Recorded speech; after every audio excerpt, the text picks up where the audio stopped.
Kunnamangalam police ഞായറാഴ്ച 14.5 kilogram കഞ്ചാവുമായി പിടികൂടിയ പ്രതിയുടെ വാടക വീട്ടിൽ നിന്ന് എക്സൈസ് സംഘം 1.5 കിലോ കഞ്ചാവ് പിടിച്ചെടുത്തു.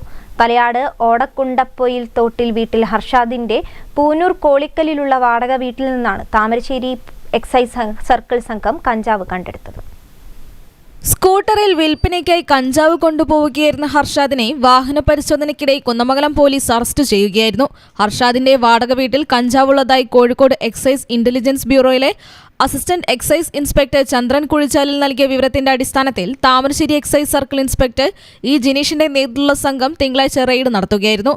പൂട്ടിയിട്ടിരുന്ന വീട് കട്ടിപ്പാറ ഗ്രാമപഞ്ചായത്ത് അംഗം മുഹമ്മദ് മൊയ്ത്തിന്റെയും വീട്ടുടമയുടെയും സാന്നിധ്യത്തിൽ എക്സൈസ് പൂട്ടുപൊളിച്ചു തുറന്ന് പരിശോധിക്കുകയും കിടപ്പുമുറിയുടെ കട്ടിലിനടിയിൽ ചാക്കിൽ കെട്ടിയ നിലയിൽ 1.5 കിലോ കഞ്ചാവ് കണ്ടെടുക്കുകയുമായിരുന്നു. സംഭവത്തിൽ എക്സൈസ് കേസെടുത്തു. Excise inspector C Santhosh Kumar, assistant excise inspector K Shamsudheen, preventive officer M Bineesh, driver Sreejith എന്നിവരുൾപ്പെട്ട സംഘമാണ് പരിശോധന നടത്തിയത്. News bureau, Thamarassery.